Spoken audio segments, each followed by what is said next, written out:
let us make this an election issue.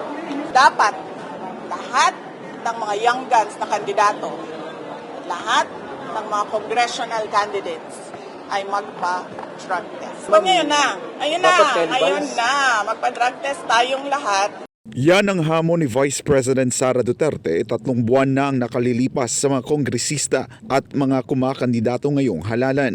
Higit 1 buwan matapos yan ay hinamon naman ng bise ang mga nagtatrabaho sa Office of the President, sa Senado at sa lahat ng ahensya ng gobyerno na sumailalim din sa drug test. Pero sino-sino na ba ang kumasa sa hamon ng pangalawang Pangulo? Kabilang sa mga nagpa-drug test ay ang kanyang kapatid na si Davao City 1st District Representative Paulo Duterte.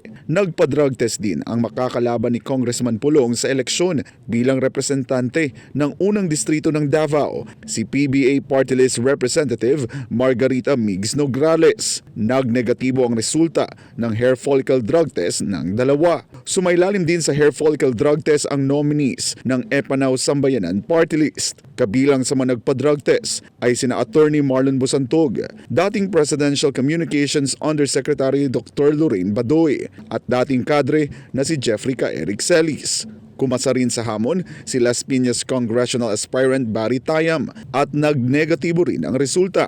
Ilang buwan na lang ay eleksyon na. Muli na naman tayong pipili ng mga uupo sa mga posisyon sa gobyerno. Pero sino pa kaya ang mga matatapang na sasailalim sa drug test at papatunayan sa taong bayan na sila ay karapat-dapat na pagkatiwalaan? Para sa Diyos at sa Pilipinas kumahal, ako si Jason Rubrico, SMNI News.